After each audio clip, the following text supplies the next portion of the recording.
Hello, hello, and welcome back to another Monday of the podcast. And sorry if my voice is sounding like it's going. I think I'm in the in-between of maybe a cold, perhaps. I don't know. I use my voice at work all the time, right, as a teacher. So my voice is just, the biggest takes the biggest hit, I guess you would say, in my profession. So yeah, any hoozle, we're going to talk about a topic that we've touched on before. I don't know what episode it is, but I'll link it in the show notes. We've talked about food sensitivities versus food allergies. And so today we're not going to go down that path because if you want to listen to that, you can go listen to that other episode. And like I said, I don't know what episode that is, but I'll link it in the show notes for you. But I've been thinking about doing this topic for a while, and I was like, okay, today's as good as any day to talk about this. So that's what we're going to do. We're going to talk about this topic. So I know a lot of people, myself included, have gone through food sensitivity testing. In fact, it was part of my coursework when I became certified as a holistic nutritionist. And at the time, I was hemming and hawing because I was like, there's so much mixed information. There's not a whole lot of research out there. And what research there is very inconclusive. So at this point, I don't hold a lot of stock into food sensitivity testing. If you want to do it, great, that's up to you. There's several lesser expensive ways to do it. But again, I just don't feel like there is a true way to really hone in on what foods are causing you sensitivities um, to really warrant these tests being effective or to really, say that these things actually work. So I really just want to come in here today and share the science behind why foods might be coming up on food sensitivity testing for you. Like maybe you're noticing that there are foods that you're eating all the time, which ding, ding, ding, that's usually the foods that come up on food sensitivity tests. Maybe you're noticing that those are coming up, right? We're going to talk about why that is. So I really want to kind of lay the foundation for what this episode is going to look like. So let me do that, and then we'll dive into all of these pieces and parts. Okay. So the first thing I want to talk about is the difference between a food allergy and a food sensitivity. And we've talked about that before, but we're going to go a little bit more in depth to that.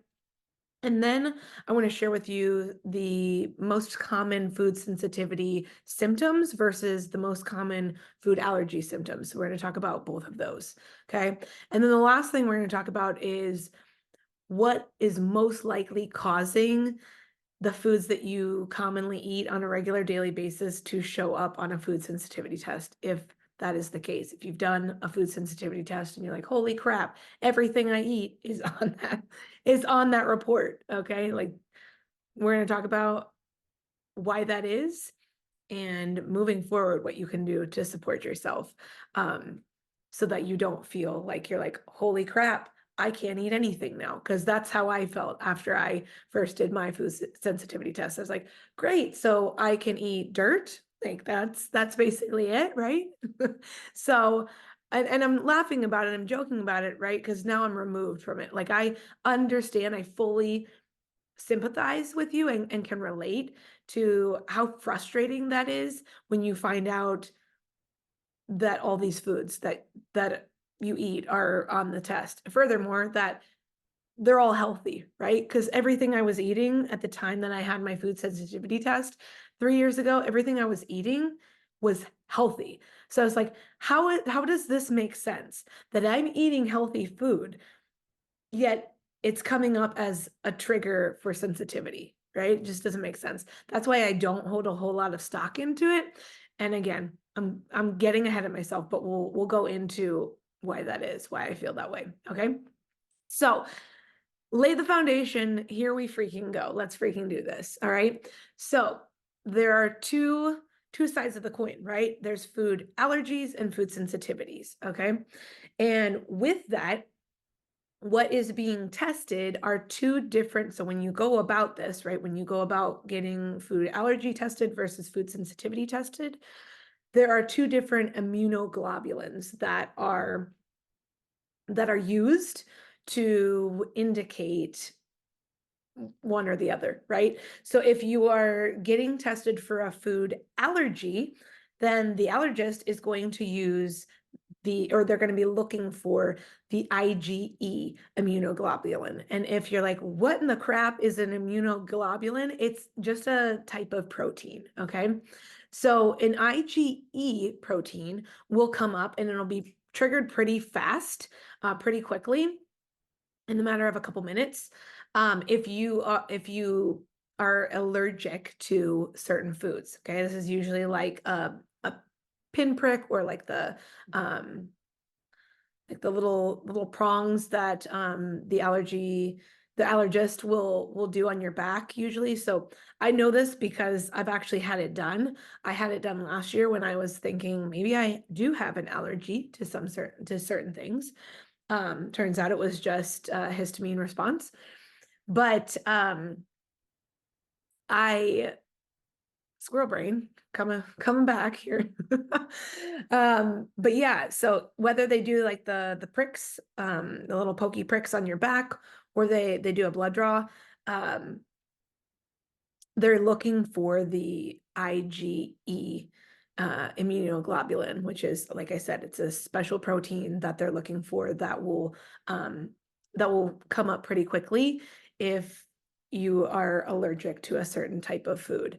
And again, these are all responses by your immune system that are your immune system is at a heightened point when your body is allergic to a particular food or type of food. So the IgE is what they're looking for, that protein. And it's specifically, we're looking for the antibodies that are created when your body is responding, trying to fight off this food that it's reacting to, okay? So if you take anything away from that, remember that food allergies are going to be picked up by the IgE antibodies that will come about if you have a food allergy. Okay, if you don't, then you won't have a high count of antibodies present when they do the testing. Now, an IgG is most common. We hear that a lot when people are getting food sensitivity tested, because that's what we're using. That's again another protein. And we're looking for the antibodies from the IgG protein being present. Now, these don't show up until usually it can be hours, sometimes a day or two. It can be up to days before these show up and are present. So foods can cause this response, can cause sensitivity in the body, right? And again, these antibodies, these IgG antibodies will be more pronounced. There will be more of them if you have a sensitivity to a food. Now, that's all well and good, right, to know that. But a lot of times these foods are foods that we're eating on a regular basis, right? And they're healthy foods. And so we're going to get into in a moment why these foods might be showing up on this food sensitivity test. So before we get there, I want to just bring you back to, let's talk about the symptoms or the difference between the symptoms of a food allergy versus a food sensitivity. So if we're looking at a food allergy, we're going to more commonly see more of the severe symptoms, right? So this could be anaphylactic shock, right? So where your body, you become pale, your throat swells up, you might not be able to breathe. There could be diarrhea, there could be vomiting, hives, itchiness, breaking out, and rashes. Yeah, lots of not great stuff. Chest pains. You could have some abdominal pains too. So there's lots more symptoms that are associated with a food allergy than there are with a food sensitivity. I mean, somebody could argue with me that there could be a lot of food sensitivity symptoms, but typically the most common ones that I've experienced and that most people experience with the food sensitivity is going to be things like abdominal cramping, diarrhea, um, gas, and bloating. Okay, you might have some itchiness or rashy type tendencies that you think are associated with food sensitivities.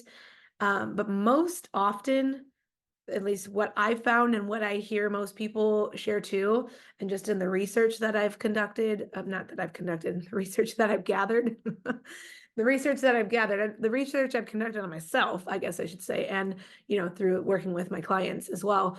But yeah, the research that I've mostly good Lord, that I've gathered from myself, from my clients, and from just outside research, really indicates that those itches and the itchiness and rashes that you may experience after eating certain foods typically are linked to a histamine response, a histamine reaction. And that's a whole nother can of worms that we won't go down today.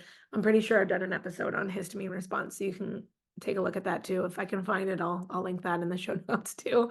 There's 140 plus episodes, so I will do my best to find that one for you and link it too. But anywho, there's just, like I said, there are less symptoms associated with food sensitivities, even though you would think there would be a whole gamut of them, a whole slew of them. The big ones, like I said, are most commonly gas, bloating, maybe diarrhea, and abdominal cramping. So, that's kind of the gist of that.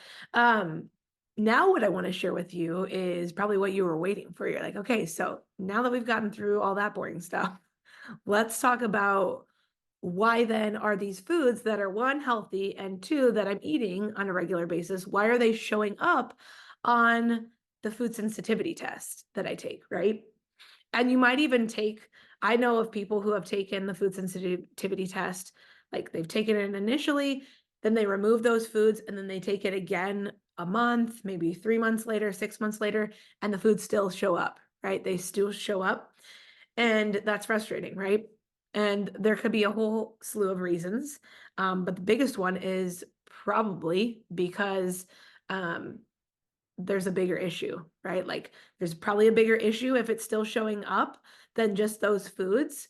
But two, if they're still showing up, it probably means that you haven't removed them for long enough, right? And I know that, like, if you've removed them for 6 months and they're still showing up, then there's something else going on, right, that we need to investigate further. But if you remove it for a month and then you bring it back in and it shows up again, that's, I mean, 30 days, you're gonna need, typically, at least for, again, from my perspective and from working with clients, and again, just looking at the research, you're gonna typically need 2 to 3 months removing foods that come up as sensitivities. If it's truly just the food, right, you're gonna need to remove that for 60 to 90 days. Here's the reason why, though, you're going to need to do that. And the reason why these healthy foods are showing up. It's from most likely leaky gut, okay? A lot of us have leaky gut. I had leaky gut, had to heal it. My gut is doing so much better now. And many of us out there have leaky gut, but we'll never know it because there is no official diagnosis for it and there's no official test for it, which sucks, right? But what happens when you develop leaky gut is, well, let me back up. Leaky gut is linked to the food that we eat. So, like your diet, if it's not great, if you're not eating healthy, that's one piece to the puzzle.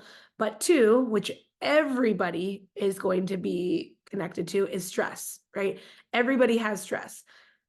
Not everybody can handle their stress, and not everybody can find ways to cope with their stress and manage their stress. effectively, which then leads you to become more susceptible, more prone to leaky gut. So, what is leaky gut, right? It's when the intestinal lining, so you have your small and large intestine in your body, right? It's when your intestinal lining is compromised, it breaks down. And when this happens, food, primarily food, right? But then toxins that you've accumulated, things like like I said, undigested food particles, harmful microorganisms. These things they leak out of the intestine through the intestinal lining because there are now holes in that intestinal lining, and so they leak out into the bloodstream. And what this ends up doing is it dirties, if you will, for lack of a better term, it dirties the bloodstream. And this then can impact your hormones. It can impact your immune and nervous system, your respiratory system, and even your reproductive system. This is why we see then people oftentimes that have leaky gut, they develop other things, right? Many times we see people that have leaky gut, and then later on, we find out that they also have Hashimoto's, hypothyroidism, right? These stress is very much so connected and linked to thyroid issues, right? And so these things can snowball and they can manifest into other conditions. So a lot of people like myself who have Hashimoto's, who have hypothyroidism, also at some point or another in their journey have leaky gut. It's just, again, some of those comorbidities. So um, the the way we get around this, right, or the way that we provide a solution for this is to eliminate those foods, like I said, for a time being. Okay, I would recommend 60 to 90 days. I'd honestly say 90 is the better bang for your buck. Um, because then that's allowing your gut to heal, right? It's allowing your gut the time to say, oh, thank God, those things that are causing me these reactions, that are causing me to produce these antibodies, they're not here anymore. They're allowing me to rest. They're allowing me to build up my intestinal lining, to repair it and heal it. And then once that happens, you're able to then eat the foods that once triggered you, right? Without those reactions, without those uncomfortable symptoms.